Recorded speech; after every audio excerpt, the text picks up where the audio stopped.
Hey guys, welcome back to Minecraft The Lost Journals. Today we're going to be reading chapter 12, which is titled The Enchanter with No Name. Starts on page 111 and goes to page 115. If you guys have enjoyed this novel so far, make sure you hit that subscribe button for more Minecraft The Lost Journal. Without further ado, chapter 12. Once cleared of monsters, the basement workshop was really a thing of beauty, making the enchanter's crafting room look like Max's parents' storage shed. Now that he was feeling better and there wasn't any mobs trying to kill him, Max could take a more leisurely trip around the room. Freya's fortress had 4 enchanting tables, 4 brewing stands, 5 furnaces, and the walls were lined with alternating chests and bookcases. Most of the books glowing or glittering with ripe enchantments. Basic crafting workbenches lined another wall. Did you build all of these? He asked. I carried a few tables with me into the nether, but most of these were here when I got here, she said, busying herself at a brewing stand. Then who built them? He asked.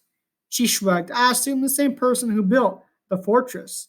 There are buildings all over the place. Some of them have equipment in them, some don't.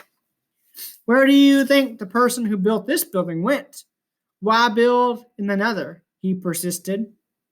I don't know, Max, she said, putting down her flask and looking at him. I didn't really think about it while I was looking for a safe place to rest, where things wouldn't kill me. I was just asking, he grumbled. It's a valid question. At the far end of the room were 12 chests lined up under torches. 11 were regular torches, but the 12th was lit with redstone, giving off a dire light. High on the walls were more carvings, some of blazes, others of skeletons, endermen, or bizarrely chickens.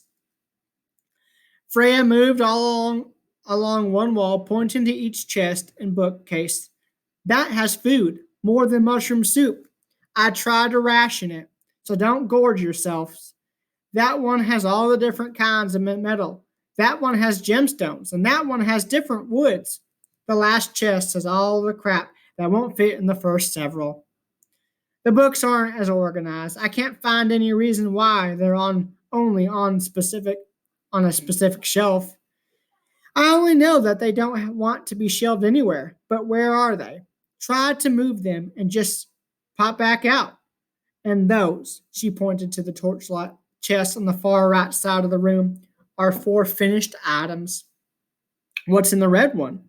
Max asked immediately. His hands itched to open the chest, but he knew better than to go rummaging through them. He tried it once and had definitely learned his lesson. I haven't been through that one yet, Freya admitted. I figured the red torch was a warning. She grinned at him. But you're welcome to try. Max started forward, but Allison caught his arm, dropping the helmet she had been inspecting. Are you kidding me? She hissed in his ear. All of the chests in the room, and you have to go for the most dangerous. You don't know it's the most dangerous, he said, jerking his arm away. So why are you in the nether anyway? Freya asked, going into the chest by a brewing stand and searching through it. Max wants to rescue someone, Allison said, heading for the chest that Freya had said held metals, clutching the helmet under her arm. I just want to get home. We can get home after we find the enchanter, Max said, looking at the 12 chests greedily. The portal won't be going anywhere.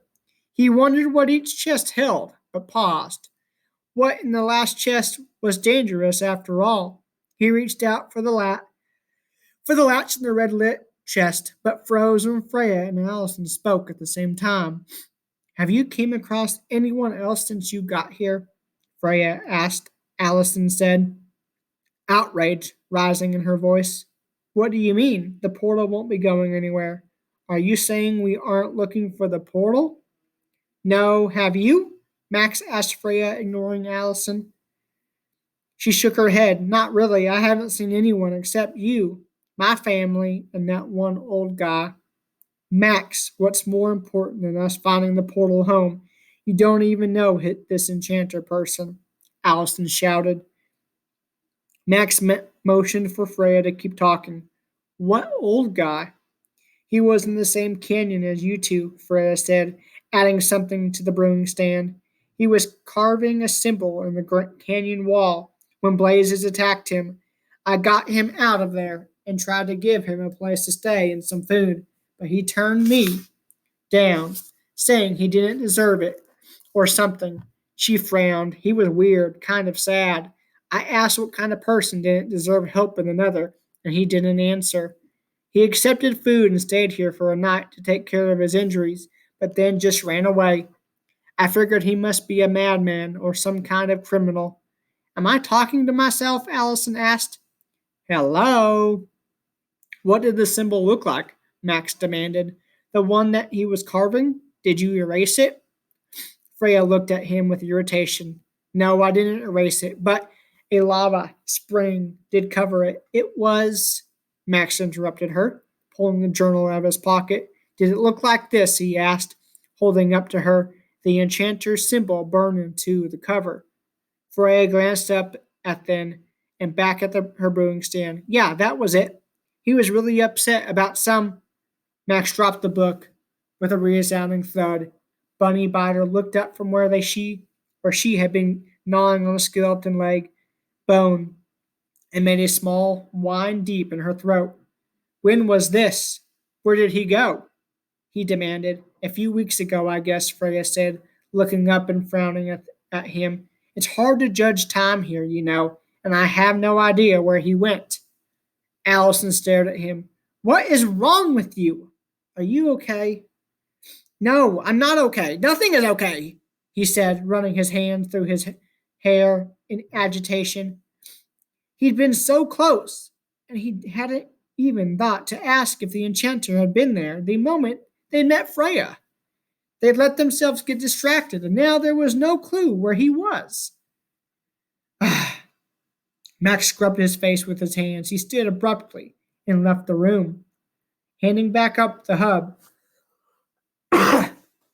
Only when he reached the top of the stairs did he realize that he had no idea where his sword, Bone Bane, was. What was all this about? Freya asked, turning to Allison, whose head had disappeared back into the metal chest. He's been single-minded in his quest to find this enchanter person ever since he found that journal. I don't know why, really, since the journal is terrible. The guy was a really bad enchanter and alchemist. Now Max wants to find him more than he wants to get home. I don't get it. It sounds like he's taking this personally, Freya said. Did he know this enchanter guy or something? No, he's never even said he knows the name. Allison looked up, covering her mouth with her hand. Oh. She chewed on her lip a moment. Did the old guy who came here give you his name? Nicholas, Freya said. Allison turned and went running after Max. That wraps up chapter 12. I hope that you guys enjoyed. And if you did, hit that like button, and I will see you next time.